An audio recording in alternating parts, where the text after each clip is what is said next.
신앙생활 하다 때로 잠언 기자의 이야기에 귀를 기울일 때가 있습니다. 특별히 잠언 16장 9절의 말씀에 보면 이런 말씀이 있는데, 사람이 마음으로 자기의 길을 계획할지라도 그 걸음을 인도하시는 분은 여호와시니라 라는 말씀입니다. 아무리 우리가 우리의 인생을 스스로 잘 계획한다 하더라도 그 걸음을 하나님이 인도하셔야지만 우리는 우리의 마음에 계획한 것을 이룰 수 있다라고 하는 것이에요. 때로 하나님께서 그 길로 인도하시지 않는다면 우리의 계획이 철저히 잘 준비된 계획이라 하더라도 결코 이룰 수는 없다라고 하는 것입니다.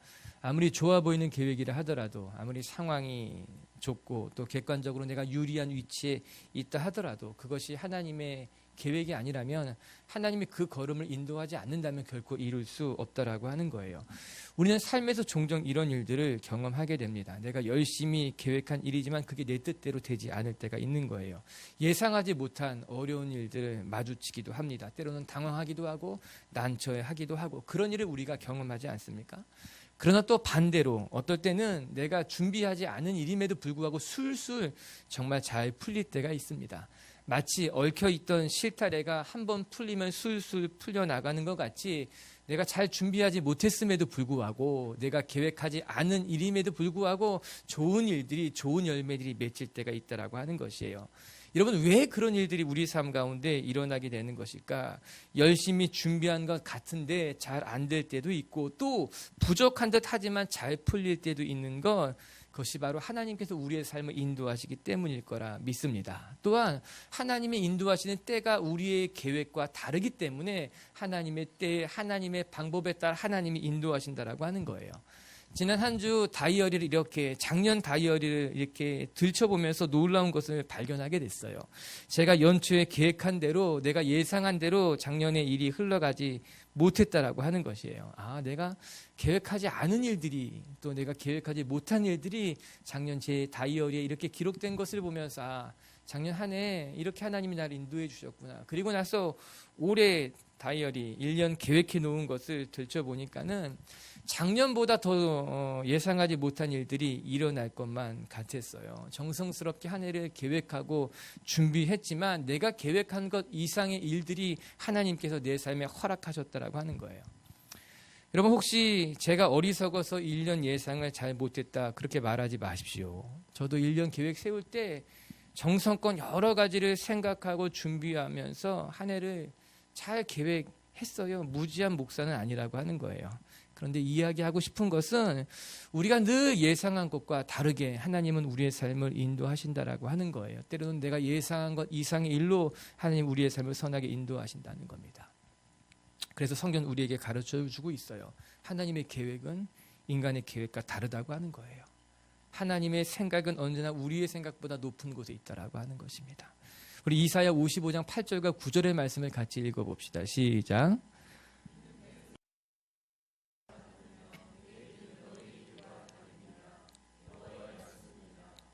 이는 하늘이 땅에서 높음같이 내 길은 너희의 길보다 높으며 내 생각은 너희의 생각보다 높음이니라. 우리의 계획과 우리의 뜻과 다른 하나님의 놀라운 계획이 올 한 해 여러분의 삶 가운데 펼쳐지길 주님의 이름으로 축복합니다.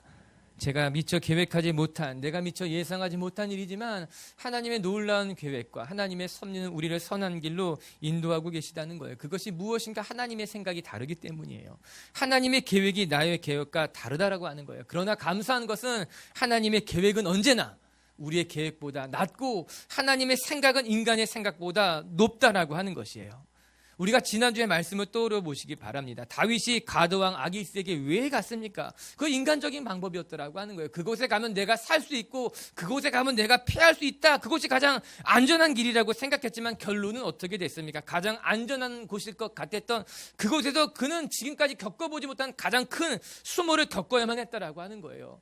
인간에게 피하면, 그곳에 숨으면 가장 나를 안전하게 지켜줄 수 있을 것이라고 생각했지만 오히려 그는 그곳에서 도망쳐 나오기 바빴다라고 하는 것입니다. 왜 그랬을까요, 여러분? 다윗은 지금까지 사람을 의지하려고 했던 것입니다. 그는 어려울 때마다 사무엘을 찾아갔어요.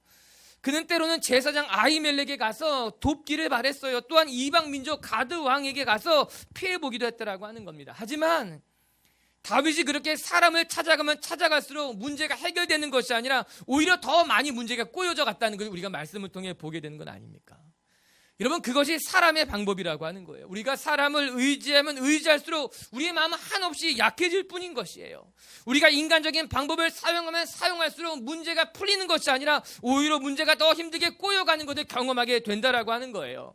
저는 우리 미처의 성도들이 그래서 언제나 정도를 선택할 수 있는 분들이 될 수 있게 되길 바랍니다. 길을 모를 때 인간적인 방법을 유일한 방법이라 선택하는 것이 아니라 오히려 문제를 거꾸로 풀어가기 위해서 하나님의 방법을 선택하는 거죠. 정도를 따라가는 것이고 정면 승부를 선택하는 것이 맞다라고 하는 거예요. 왜? 그것이 하나님께서 우리에게 원하시는 하나님의 방법이라고 하는 거예요. 인간적인 방법이 아니라 세상 사람들의 방법을 따라가는 것이 아니라 하나님의 방법을 따라가는 것, 그것이 우리가 선택해야 될 유일한 길이라 성경이 가르쳐주고 있는 것 아니겠습니까? 여러분, 오늘 말씀 우리가 같이 한번 묵상해 보길 바랍니다. 이제 다윗이 어디로 갑니까? 아들람 굴, 모든 것을 포기하고 아들람 굴로 숨어 들어갑니다. 그런데 그런 그에게 사람들이 찾아오기 시작하게 됩니다. 더 놀라운 것은 아무런 도움이 되지 않을 것만 같은 환난 당한 자, 빚진 자, 마음이 원통한 사람들만 다윗을 찾아오는데 오히려 그들과 함께하게 될 때 이스라엘이 새로워지고 다윗의 삶이 안전해지고 오히려 그들을 통해 하나님의 역사가 놀랍게 나타나기 시작했다라고 하는 것이에요. 세상 사람들 보기에는 아무런 소망이 없는 사람들을 하나님이 그 동굴 속으로 보내주지만 오히려 그 동굴 안에서 인간적인 방법이 아닌 세상에 보기에 소망 없어 보이는 그들을 통해서 하나님이 다윗을 지키고 하나님이 다윗과 함께 그들을 더 온전하게 만들어 세워가기 시작했다라고 하는 것입니다. 모든 소망이 사라져버린 아주 컴컴한 그 아둘람 굴에서 다시 다윗에게 희망이 시작된 것이며 이스라엘이 회복되기 시작했다라고 하는 거예요. 우리 미치교회 성도들이 하나님의 품 안에서 아무런 소망이 없다라고 생각되는 바로 그때 여러분의 삶을 하나님의 방법으로 회복시키시는 하나님을 만나는 분들이 되길 주님의 이름으로 축복합니다. 그래서 오늘 함께 나눌 말씀이 하나님의 방법인 거예요. 인간적인 방법이 다 쇠할 때 우리가 하나님의 방법을 붙들 때 하나님께서 어떻게 우리를 하나님의 방법으로 이끌어 가시는가 같이 함께 묵상하고 나눠보고 싶은 것입니다. 오늘 첫 번째 깨닫게 되는 것은요, 우리의 삶이 가장 바닥으로 떨어졌을 때 하나님은 바로 그때 우리를 이끌어내시는 분, 그것이 바로 하나님의 방법이라고 하는 것이에요. 우리가 더 이상 세상의 것을 의지하지 못할 때, 그래서 하나님만 비로소 바라보게 될 때 하나님의 역사가 시작된다라고 하는 거예요. 하나님은 그때까지 기다리고 계신지 모릅니다. 우리의 힘이 다 빠질 때까지 우리가 사람을 바라보지 아니하고 우리가 온전히 하나님만 바라보고 하나님만 구원이라 고백할 때까지 하나님은 기다리고 계신지 모른다라고 하는 거예요. 여러분 1절의 말씀을 같이 한번 읽어보십시다. 1절입니다. 시작. 그러므로 다윗이 그곳을 떠나 아들람 굴로 도망하매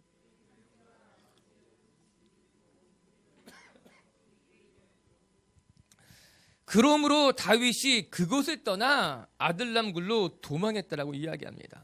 다윗이 블레셋 왕 아기스 앞에서 미친 척하고 목숨을 부지했어요. 그리고 나서 허겁지겁 도망간 곳이 아둘람 굴이었다라고 하는 겁니다. 왜 그곳으로 도망갔는가? 더 이상 블레셋 땅에 있을 수 없었기 때문에 유대 땅으로 건너오는 곳이 위험하다 생각했지만 어쩔 수 없이 그는 유대 땅 아둘람 굴로 숨어갈 수밖에 없었다는 거예요. 아둘람 굴이 어디인가? 블레셋 지경에서 나와서 다윗의 고향인 베들레헴으로 가는 길목에 있는 곳이 아둘람 굴이었다는 거예요. 그 지역엔 동굴이 많이 있었기 때문에 사람이 피어 있을 만한 지역이다, 그렇게 이야기합니다. 그런데 오늘 말씀을 보게 되면 그러므로 다윗이 그곳을 떠나 다윗이 아둘람 굴로 가려고 했던 것이 아니라 어쩔 수 없이 아둘람 굴로 피할 수밖에 없었다는 거예요.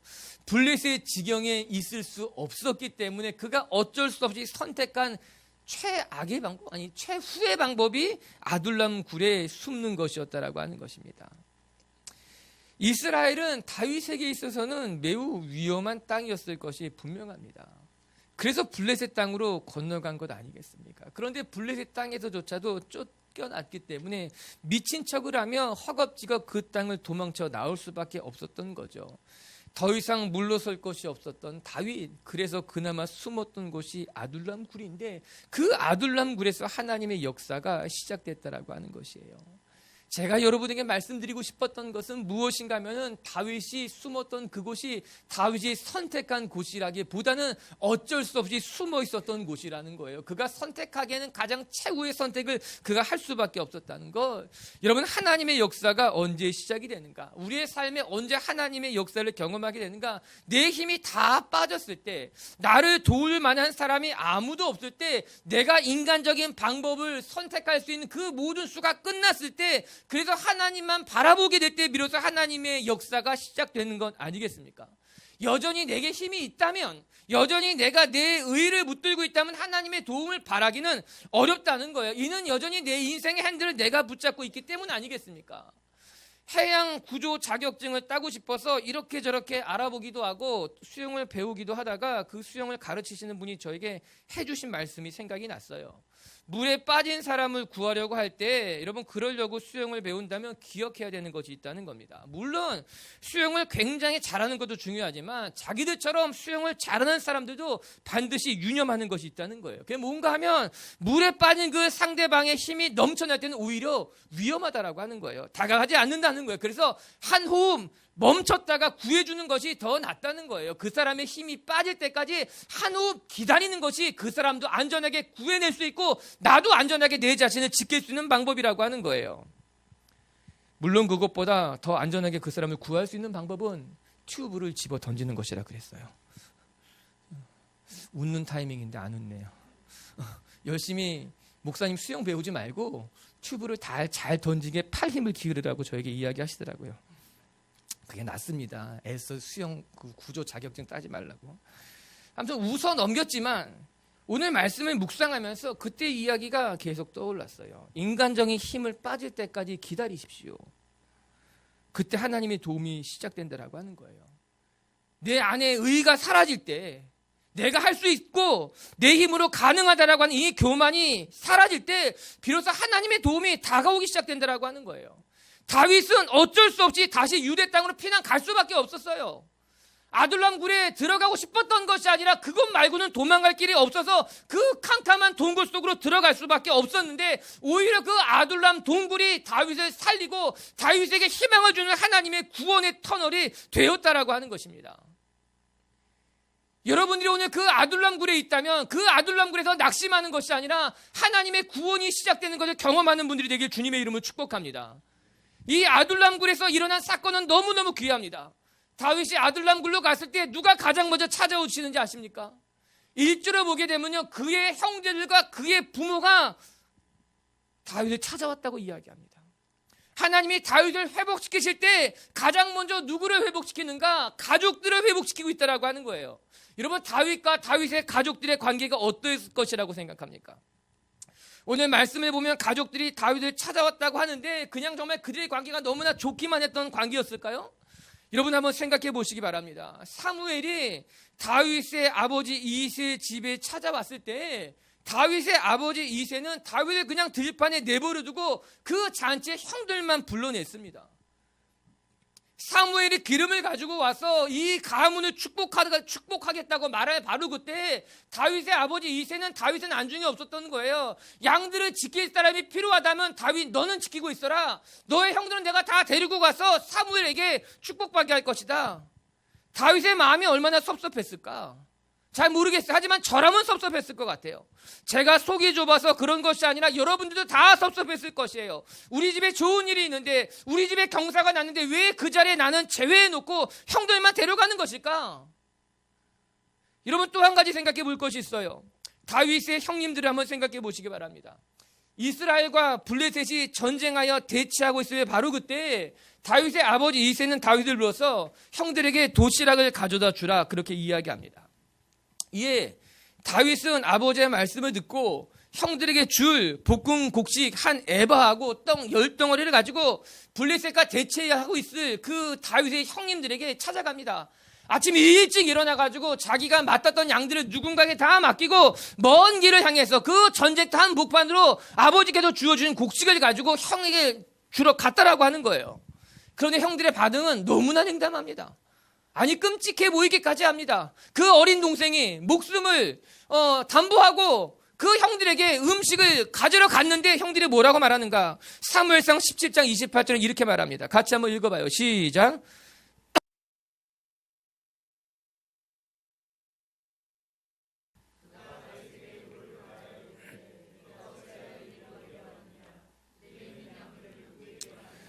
나는 내 교만과 내 마음의 완악함을 아노니 내가 전쟁을 구경하러 왔도다. 여러분, 다윗이 전쟁 구경하러 온 거 아닙니다. 다윗이 교만해서 양들을 맡기고 온 거 절대 아닙니다. 다윗은 아버지의 말씀을 듣고 출발하기 시작하는 거예요. 전쟁터에 나가는 형들에게 이 곡식을, 양식을 주기 위해서 목숨을 걸고 찾아왔는데 큰형 엘리압이 뭐라고 말하는가? 노를 바라여 이르되 내가 여기 왜 왔냐라고 하는 거예요. 너 우리 집에 양들을 어떻게 하고 왔느냐는 거예요. 너 교만하구나. 내 마음이 악하구나. 너 전쟁 구경하러 왔느냐고 다윗에게 면박을 준 겁니다. 이거 너무한 것 아닙니까? 형들을 돕기 위해 왔는데 아버지 심부름 때문에 전쟁터까지 왔는데 형들의 반응은 오히려 꾸짖고 면박 주고 쫓아내버린다라고 하는 거예요. 이로써 미루어 짐작하건대 다윗의 형들도 다윗의 부모님도 다윗에게 큰 기대하지 않았던 겁니다. 그냥 다윗은 그 집안의 막내였어요. 희망이 없는, 보잘것없어 보이는 이 집에 가문을 잇는 첫째, 둘째, 셋째가 아니라 그냥 낳은 아들, 양이나 지킬 막내 아들이었다라고 하는 것입니다. 아무것도 할 줄 모르는 희망도 없는 넌 그냥 천덕꾸리 막내였다라고 하는 것이에요. 그런데 오늘 말씀을 보니까 다윗이 아둘람 굴에 숨어 있자는 이야기를 듣고 가장 먼저 누구를 하나님이 보내셨는가? 가장 먼저 누가 다윗을 찾아가는가? 저는 이 말씀을 보면서 마음이 많이 뭉클해졌습니다. 다윗이 얼마나 감격했을까? 그 혼자 도망쳐 다니며 외롭고 쓸쓸하고 힘들고 어려워할 바로 그때 그 컴컴한 다윗 아둘람 굴에서 가장 먼저 눈을 마주친 사람이 누구였을까? 다윗의 가족들이었던 거예요. 한때는 나에게 아무런 희망도 주지 않았던 부모님이 찾아왔고 자기 형들이 찾아왔다라고 하는 거예요. 여러분, 하나님의 회복은 가족의 회복으로부터 시작되는 줄 믿습니다. 가장 가까운 가족들을 회복시키시고 그로 말미암아 새로운 희망을 주시는 분이 하나님의 방법이라고 하는 거예요. 여러분, 3절의 말씀 한번 읽어볼까요? 3절의 말씀 시작. 다윗이 거기서 모압 미스베로 가서 모압 하나님이 나를 위하여 어떻게 하실지를 내가 알기까지 나의 부모가 나와서 당신들과 함께 있게 하기를 청하나이다 하고, 다윗이 이에 그 부모님을 모시고 형들을 모시고 모압 땅까지 간 겁니다. 저랑 같이 있으면 위험합니다. 나랑 같이 있으면 오히려 더 어려움을 겪게 되니 그 부모님을 모시고 모압 땅에 가서 모압 왕에게 자기 부모님을 맡기고 있는 거예요. 저랑 같이 있지 마십시다. 부모님의 마음은 알겠고 형들의 마음은 알겠지만 나랑 같이 있는 것은 우리 모두 위험하게 될 것입니다. 모압 왕에게 가서 자기 가족을 맡기게 되는 거예요. 귀한 발걸음이에요. 아름다운 모습이라 저는 생각하게 됩니다. 하나님이 이렇게 다윗을 가족들을 하나씩 회복시키기 시작하게 된다라고 하는 거예요. 다시 오늘 본문으로 되돌아가서 묵상해 보면 하나님께는 우리의 삶을 이렇게 회복시키는 거예요. 우리의 삶이 가장 밑바닥으로 떨어져 있을 때, 우리가 의지할 것이 아무것도 없어서 오직 하나님만 바라볼 때 비로소 하나님의 도움이 시작되는 것, 그것이 하나님의 방법이라고 하는 거예요. 그러면 목사님, 우리가 하나님의 돌보심을 받기 위해서 우리의 가진 거 다 버려야 됩니까? 하나님의 도움을 받으려면 가난해져야만 합니까? 하나님의 도움을 받으려면 우리는 정말 아주 어려워져야만 하는 것입니까? 내가 가진 거 다 버려야지만 하나님의 도움이 시작되는 겁니까? 아니, 그렇지 않아요. 그렇게 극단적으로 생각할 필요는 없어요. 중요한 것은 무엇인가 하면 내 속에 있는 인간적인 기대와 바람을 버리는 것이 믿음이라는 것을 깨닫게 되는 거예요. 내 속에 사람을 기대하고 내 속에 인간적인 방법을 붙들고자 하는 그 마음이 결국 우리를 교만하게 만드는 것이며, 결국 우리가 하나님을 바라보는데 방해하게 하는 것이며, 결국 우리의 믿음을 흔들어 놓는 울무가 되어 버린다라고 하는 것입니다. 지금 내게 힘이 있다 하더라도, 지금 내가 여러 가지 나를 도울 만한 사람이 있다 하더라도 그 순간 내가 그것을 바라보지 아니하고 하나님만 바라보게 된다면, 내 안에 있는 교만함을 내려놓고 내가 진심으로 하나님만 의지하게 된다면 바로 그 겸손함의 자리가 하나님의 역사하시는 아들람 굴의 자리가 될 수 있다라고 성경이 우리에게 가르쳐주고 있는 거예요. 사랑하는 빛의교회 성도 여러분, 우리가 우리 안에 있는 모든 인간적인 가능성을 접어두고 먼저 하나님만 바라볼 수 있는 믿음을 가지고 겸손함을 가지고 하나님 앞에 나아가는 분들이 될 수 있게 되길 주님의 이름으로 축복합니다. 그렇게 우리 안에 있는 세상의 모든 것을 포기하고 하나님을 바라보게 될 때 비로소 하나님의 역사, 하나님의 돌보심은 시작될 줄로 믿습니다. 할렐루야. 두 번째, 오늘 말씀을 통해 또 한 가지 묵상하게 되는 것은 하나님은 세상에 보기에 소망 없어 보이는 사람들을 통해서 역사하신다라고 하는 거예요. 우리 2절의 말씀을 한번 같이 읽어보십시다. 2절의 말씀 시작. 환난 당한 모든 자와 빚진 모든 자와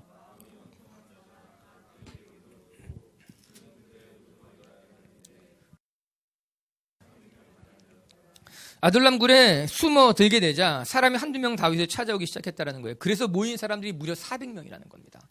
장정의 수만 400명이기 때문에 아마도 600명 이상 그 동굴에 모였을 것이다. 사람들은 그렇게 이야기합니다. 다윗에게 수없이 많은 사람들이 찾아오기 시작된 거예요. 그리고 결론적으로 보게 되면은 이들이 나중에 다윗과 함께 이스라엘을 새롭게 세우는 재건의 동역자들이 되었다라고 하는 거예요. 그런데 다윗에게 몰려든 사람들의 면면이 안타깝습니다. 성경에 뭐라고 나옵니까? 환난당한 자, 빚진 자, 마음이 원통한 자, 이런 사람들만 다윗을 찾아왔다는 거예요. 이게 참 그렇죠. 다윗에게 도움이 될 만한 사람들이 찾아온 것이 아니라 오히려 다윗의 도움이 필요한 사람들이 찾아온 것만 같은 거예요. 여러분, 다윗의 입장에서 생각해 본다면 다윗의 마음이 어땠을까요? 여러분은 믿음이 좋아가지고 다 오십시오. 환난자, 빚진 자, 원통한 자 다 오십시오. 제가 다 걷어드리겠습니다. 여러분 그랬을 거예요? 그렇지 않을 거면서 그런 눈으로 바라보지 마십시오. 다윗의 마음에 내 한 몸 숨어 다니기도 어려운데 여러분 한 명이 숨는 게 쉽습니다. 400명이 어디가 숨겠습니까? 600명이 따라다니면은요, 오히려 혹처럼 느껴질 것이 분명한데 그 600명이 대단한 사람들이 아니라 걸리적거리는 것처럼 보이는, 뭔가 내 인생에 도움이 될 것처럼 보이는 사람들이 아니라 오히려 혹이 될 것만 같은 사람들이 잔뜩 자기를 찾아왔다라고 하는 거예요. 나 혼자 숨기도, 나 혼자 내 생명 지키기도 힘든데 오히려 내가 챙겨줘야 될 것만처럼 보이는 사람들이 자기를 찾아온 거예요. 여러분, 지혜롭기도 한 사람들이 와야만 되는데 전쟁터에 나가면 함께 싸울 수 있는 용맹스러움들이 찾아와야 될 것인데 또 400~500명을 데리고 다닌다면 그들을 먹일 수 있을 만한, 먹어야 되잖아요. 재력을 갖고 있는 사람들이 와야만 되는데 오히려 그들을, 다윗을 찾아온 사람들은 이런 사람이 아무도 안 보이는 거예요. 지혜로운 사람이 안 보이는 거예요. 함께 싸울 만한 용맹스러운 사람이 안 보이는 거예요. 이들을 먹여 살릴 만한 체력을 가진 사람들이 안 보이는 거예요. 빚진 사람이랍니다. 억울한 사람들이랍니다. 문제 있는 사람들만 잔뜩 찾아왔다라고 하는 거예요. 저는 다윗의 마음이 쉽지 않았을 것이라고 생각합니다. 어쩌면 그들을 보았을 때 처음엔 낙심했을 수 있었을 것이다. 왜 이리로 온 것인지, 하나님 왜 이런 사람들을 저에게 붙여주십니까? 그런데 성경엔 그런 말을 한 군데도 찾아볼 수 없습니다. 다윗이 그들을 부담스러워했다든가, 다윗이 그들을 돌려보냈다든가, 다윗이 자기의 부모는 모압 땅에 맡겼지만 그들을 맡기지는 않았다라고 하는 거예요. 오히려 다윗은 그런 그들을 품고 그들과 함께 환난을 피하고 그들과 함께 기도하고 그들과 함께 믿음의 길을 개척해 나가기 시작했다라고 하는 거예요. 그리고 나서 결국 이렇게 어렵게 몰려든 환난당한 자, 빚진 자, 원통한 자를 통해서 하나님이 이스라엘을 새롭게 만들어가고 있는 건 아니겠습니까? 소망이 없어 보이는 그들을 통해서, 어떠한 가능성도 보이지 않던 그들을 통해서 다윗이 그들과 함께 머물며 함께 기도하며 함께 살아가게 되자 그들이 전사로 거듭 태어나고 그들의 신앙이, 그들의 믿음이, 그들의 삶이 변하기 시작했다라고 하는 거예요. 사랑하는 성도 여러분, 오늘 우리가 살펴보는 이 아둘람 공동체의 가장 큰 특징이 무엇인지 아십니까? 이 아둘람 공동체의 가장 큰 특징이 무엇일까요? 사람들은 흔히 그곳에 모인 자들이 환난당한 자고 빈궁한 자고 원통한 자들이 모였다고 하는 것이다.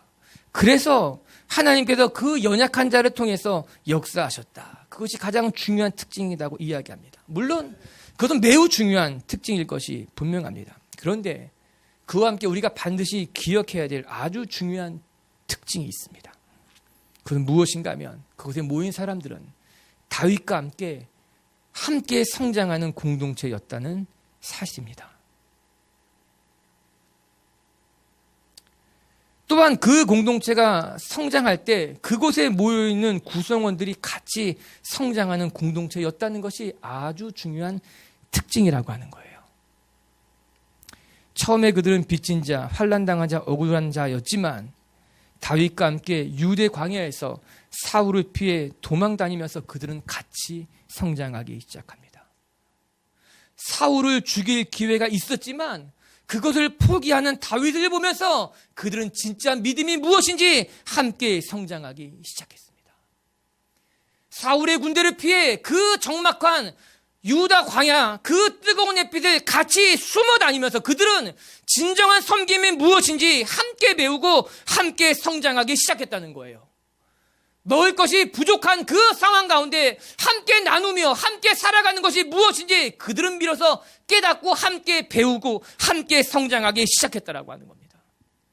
그것이 그 무엇보다 중요한 특징이에요.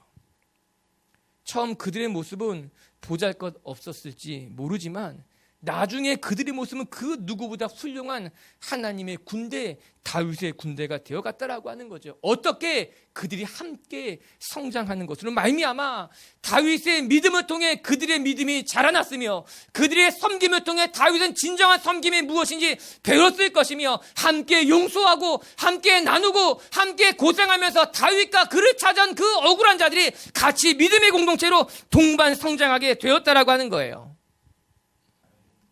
세 번째, 오늘 말씀을 통해 우리가 끝으로 묵상하게 될 것은 하나님의 세 번째 방법은 하나님은 철저하게 순종하는 사람들을 통해서 역사하신다라고 하는 사실입니다. 우리 5절의 말씀을 읽어보십시다. 5절입니다. 시작. 선지자 갓이 다윗에게 이르되 너는 이 이웃에 있지 말고 떠나 유다 땅으로 들어가라. 다윗이 이웃에 숨어 있을 때 하나님이 선지자 갓을 다윗에게 보내줍니다. 그런데 그 선지자 갓이 다윗에게 무엇이라 말하는가? 이 요새에 숨어 있지 말고 다시 유다 땅으로 들어가라라고 하는 거예요. 선지자 갓은 다윗이 있어야 할 자리가 이 안전한 요새가 아니라 비록 위험하지만 그 유다 땅 안으로 들어가는 것이 비록 사울이 쫓아다니고 여러 가지 위협이 놓여있다 하더라도 다윗이 있어야 할 곳은 이곳이 아니라 이스라엘 땅, 유다 땅이라고 말해주고 있는 거예요. 여러분, 이 말씀을 들었을 때 다윗의 마음이 어땠을까요? 전 섭섭했을 것 같습니다.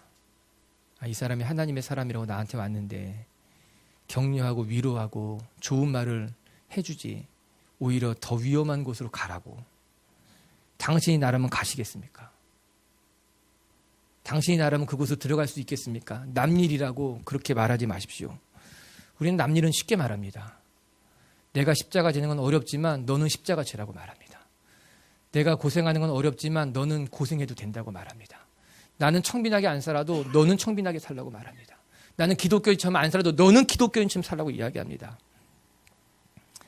그런데 다윗은 그 말을 섭섭하게 듣지 않았습니다.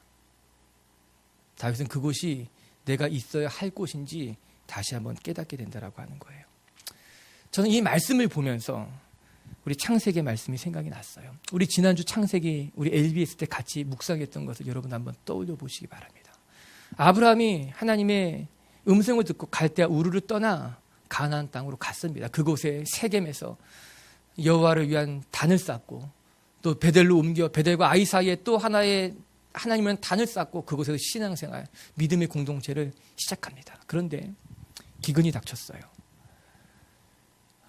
감당하기 힘들어 보이는 기근이 이 팔레스틴 지역에 일어났습니다. 우리가 공부한 것 같이 나일강 유역과 메소포타미아 유역은 큰 강이 있었기 때문에 큰 어려움이 없었지만 이 팔레스틴 지역은 비가 내리지 않으면 쉽게 기근을 만날 수밖에 없는 지형이었던 거죠. 문제는 무엇이었는가? 아브라함이 그 기근을 만나고 아무런 고민 없이 애굽 땅으로 건너가 버립니다. 그리고 그 애굽 땅에서 큰 어려움을 만나죠. 자기 아내 사라가 애굽 왕 바로에게 이렇게 어떤 노출되니까는 아브라함은 자기의 생명을 부지하기 위해서 자기 아내 사라를 자기의 누이라 속이고, 그것은 애굽 왕 바로에게 바치는 것과 다름없는 일이었어요. 나의 누이니 당신이 거두어도 당신이 아내로 맞아도 문제되지 않는다라는 사인이었어요. 만약에 애굽 왕 바로가 그때 아브라함의 아내 사라를 첩으로 아내로 맞이했다면 하나님의 역사는 어떻게 됐을까요? 이삭은 어떻게 되는 거예요? 야곱은, 요셉은 어떻게 되는 거예요? 다윗은 어떻게 되는 거예요? 하나님이 그때 나타나셔서 애굽의 땅에 재앙을 내리고 애굽 왕 바로에게 이 여인을 건들지 말며 이 아브라함도 건들지 말라고 이야기합니다. 그래서 아브라함은 안전하게 다시 가나안 땅으로 되돌아올 수 있었다라는 이야기가 창세기 12장에 기록되어져 있습니다. 우리 창세기 12장 10절 한번 읽어볼까요? 같이 봅시다. 시작. 그 땅에 기근이 들었으므로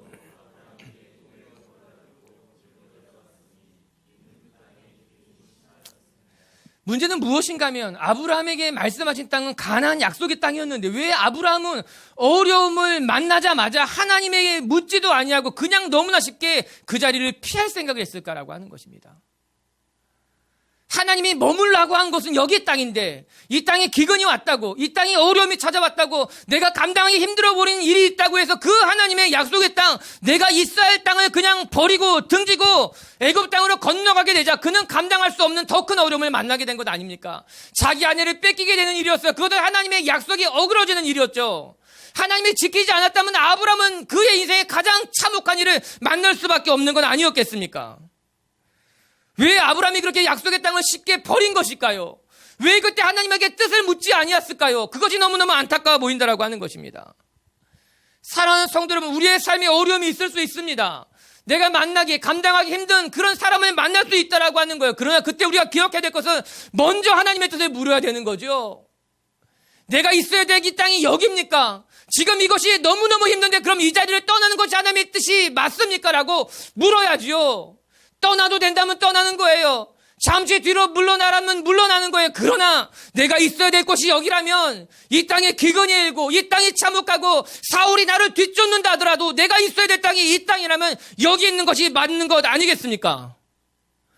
우리는 너무나 쉽게 하나님의 약속을 버려버립니다. 우리는 너무나 쉽게 하나님의 약속에서 도망가 버립니다. 조금만 힘들면, 조금만 어려우면, 내가 감당하기 힘들 것만 같으면 그냥 아무런 갈등 없이 그냥 되돌아가 버립니다. 오늘 귀한 것, 오늘 다윗이 귀한 것은요, 5절의 말씀에 뭐라고 나옵니까? 5절의 말씀 보여주세요. 선지자 갓이 다윗에게 이르되 너는 이 요새에 있지 말고 떠나 유다 땅으로 들어가라. 이 말이 다윗에게 너무나 섭섭하게 들리고 너무나 마음을 아프게 하는 이야기처럼 들리고, 아니 그곳으로 가는 것이 내 목숨을 담보해야 되는 일임에도 불구하고 다윗이 그 요새를 떠나 헤렛 숲으로 나아갔다라고 하는 거예요. 헤렛 숲은 이스라엘 지경이에요. 하나님이 보내시는 땅이었다라고 하는 것입니다. 그걸 귀한 거예요. 이 순종이 다윗을 하나님 보시기에 마음에 합한 사람으로 만드는 결정적인 사건 중에 하나 아니었을까? 전 그렇게 유추해 보는 것입니다. 사랑하는 빛의 교회 성도 여러분, 우리의 삶이 어렵다고 해서 우리가 있어야 할 자리를 쉽게 떠나는 것은 사명자의 삶의 태도는 아닐 것입니다. 아니, 그것은 매우 어리석은 일일 것입니다. 우리는 해야 할 일이라면 힘들고 버거워도 순종할 줄 아는 사람이 되어야 될 줄로 믿습니다. 또한 하지 말아야 할 일이라면, 내가 가지 말아야 할 곳이라면 우리는 그것으로 피하지도 않아야 된다라고 하는 거예요. 하나님의 방법은 무엇인가? 하나님은 하나님의 말씀에 전적으로 순종하는 사람을 통해서 역사하신다라고 하는 것입니다. 다윗은 그것으로 되돌아가는 것이 두렵고 또 무섭고 상상하기조차 싫은 일이었지만 내가 있어야 할 곳이 유다 땅이라면 이 요새를 떠나 그 유다 땅 사울이 나를 쫓는 그 항복판으로 달려들어갔다라고 하는 그 사실을 저와 여러분이 잊지 않게 되기를 바랍니다. 그리고 여러분이 삶의 자리, 그 전쟁의 한 복판으로 나아갔을 때 하나님은 순종하는 우리를 통해 하나님의 뜻을 이루시는 분인 줄로 믿습니다. 할렐루야. 우리의 삶에 이 하나님의 방법이, 하나님의 도우시는 손길을 경험하는 저와 여러분들이 될 수 있게 되길 주의 이름으로 축복합니다. 말씀을 마치겠습니다. 여러분, 하나님의 생각은 사람의 생각과 같지 않고 하나님의 생각은 언제나 인간의 생각보다 높다고 성경은 이야기하고 있습니다. 우리가 마음으로 우리의 길을 계획할지라도 그 걸음을 인도하시는 분은 하나님이라고 성경 우리에게 가르쳐주고 있습니다. 하나님은 하나님의 방법으로 하나님의 때에 우리를 선하게 인도하실 줄로 믿습니다. 하나님의 방법은 언제나 첫 번째 우리의 삶이 가장 저 밑바닥으로 떨어졌을 때 그 자리에서부터 우리를 건져 올리시는 것이 하나님의 방법이라고 하는 거예요. 우리가 인간적인 방법을 바라보지 아니하고 내 안에 있는 의와 내 안에 있는 힘을 다 포기할 때 하나님의 역사가 시작되는 것, 그것이 하나님의 방법이라는 것을 기억할 수 있게 되기를 바랍니다. 그리고 두 번째, 우리 하나님은 세상에 소망이 없어 보이는 이들을 통해서 역사하시는 분입니다. 세상에 소망 없어 보이는 사람들을 한데 모아 그들이 같이 기도하게 하고 그들이 같이 무릎 꿇게 하고 그들이 같이 서로 배우는 것으로 말미암아 함께 성장하고 그들을 통해 역사하시는 분이 우리 하나님이라고 하는 거예요. 전 여러분의 가정이, 여러분의 공동체가 이 하나님의 놀라운 기적을 경험할 수 있게 되길 주님의 이름으로 축복합니다. 그리고 세 번째, 하나님의 방법은 전적으로 순종하는 그 한 사람을 통해 역사하시는 하나님의 놀라운 신비라고 하는 것입니다. 우리 성도들이 때로는 버겁다 하더라도 내가 있어야 될 자리, 내가 지켜야 할 곳이 이곳이라면 그 자리를 떠나지 않고 버텨 설 수 있는 용기를 가진 하나님의 사람들이 될 수 있게 되길 주님의 이름으로 축복합니다.